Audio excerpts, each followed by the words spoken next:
So what we'll do is Jinjer. You know, that's been a band that's had a huge rise over the last few years. Who the heck is Jinjer? Some people have been asking that in the metal community. I've been asking that myself as of late. Oh, by the way, we got a guest here. We got Ken. What's up, guys? I'm Ken. Today we're here to talk about EP that they put out just a little while ago, Micro. Jinjer's a band that's, you know, they've been racking up millions of views on their music videos as of late. What has been so special about this band that's made them have this huge rise? So Micro was my first introduction to them. Actually, I think it was all of our first introduction. Yeah, it was just mine, about. for sure. Yeah. They put out, I think, 3 albums, I believe, and then they've put out a few EPs. Roughly 20 minutes, so it's about the average length for an EP, 5 songs. 8 Hits at Hard and Heavy. That was obviously the first track on the EP. The lead singer, and we've talked about this a lot, has an absolutely stellar voice on both sides of the spectrum. She has a beautiful singing voice, and when she growls, she sounds like a fucking band. Starting with her, she's definitely very, one of the more aggressive, very intense vocalists I've heard in a while. Just in general, I'm not even speaking to the fact that, you know, it's a female vocalist in the band, which not enough of, I think. Very, very aggressive, very intense to listen to, just in general.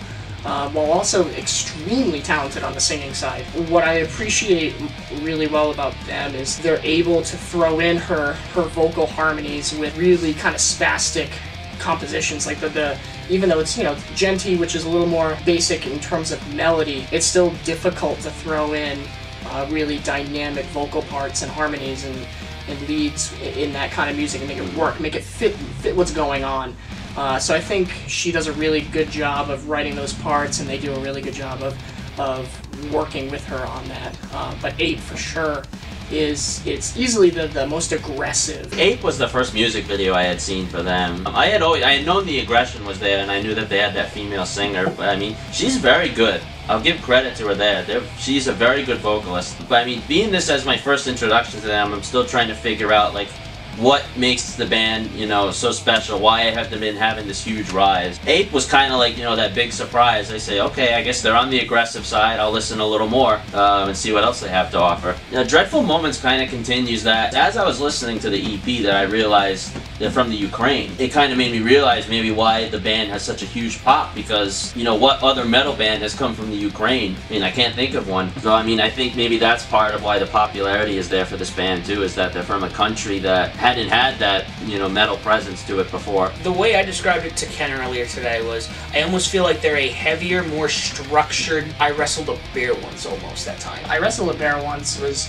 crazy. Much more spastic, much more high register. At least more recent Jinjer has been much more of that gent kind of direction, which, you know, I think is definitely getting a little dated at this point. But they make it work. They make it work. They're great at what they do. You know, Dreadful Moments, I think this is an example of where it leaves you wanting more. Dreadful Moments is a good example of they're showcasing that they're talented, they can put together songs really well. They have a great feel for how to structure it, how to weave parts back and forth and keep a general theme going. You know, that's another thing. They're like, all of their riffs and all their harmonies and melodies are based off of like central themes, and they do a really good job of keeping that intact. It's a cool track. It kind of at points, especially towards the middle to end section, it's got a bit repetitive, and I was kind of almost bored with that. It's one of the tracks like I listen to the first half and I'm like, all right, I like it. Now I'm ready to listen to something else. And then it goes right into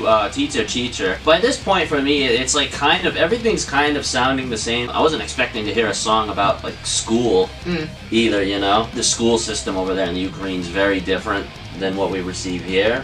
Maybe. I will say her clean vocals are excellent. It's probably my favorite song on the album, of the EP. It's structured differently from the other tracks. It kind of weaves in and out of different themes. I'm really torn on this one. Is it because of like the subject of the song? Is that what it is? I gotta tell you, know?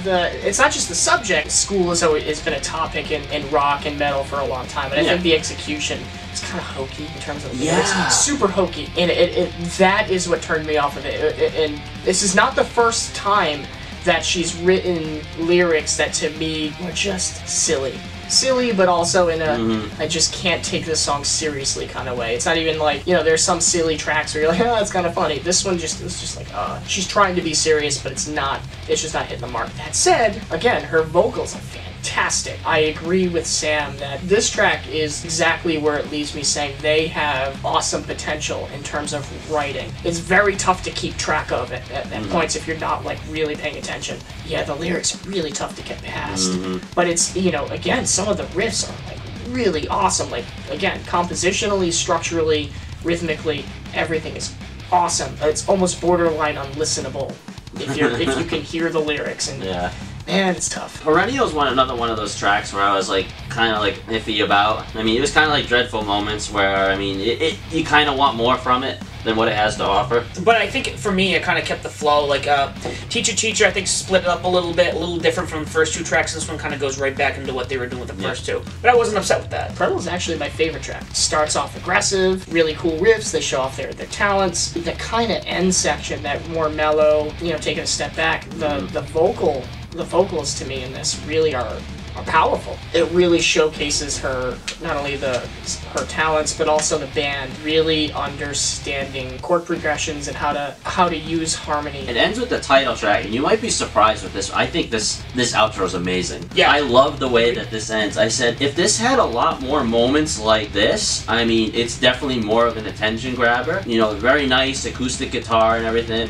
You know, like the icing on the cake for something like this would be, I know there's no lyrics in it, but if she actually like sang on something like that, I bet it would be amazing. It's funny because I usually have a problem with bands ending with short little instrumentals. Like, I like instrumentals, but I usually have a nit for bands when they end, because it usually kind of ends with the album almost like fading and dissolving, and it just feels incomplete. And this doesn't do that. It seems to flow, and it ends on this awesome note. It doesn't feel like it's incomplete. I put the EP on right after again. It shows that they can be diverse in their writing. Like, they execute it really well. Like, anyone can write, you know, a little acoustic piece. It's a very simple track, and it's kind of repetitive almost, but it's, again, they do a very good job of structuring songs. Yeah, I mean, even though this is an EP, you know, it's on the shorter side, you know, 5 songs, 20 minutes. We still ask that question we do for any type of review that we do, and that is, does it dadcore? By definition, dadcore is Super Bowl Sunday. Super Bowl Sunday, cooking on the grill, if you can, with the New Balance shoes. It's time to rock and roll, guys. Does it? No. No. Not even a little. No. Not even a little. No, it's not even close. I would love to play this on Super Bowl Sunday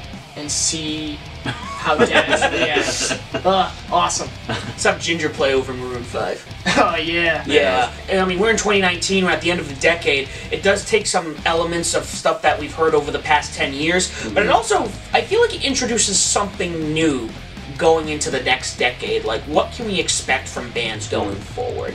I feel like you keep saying, they could be a forefront for the metal genre itself with what they're offering.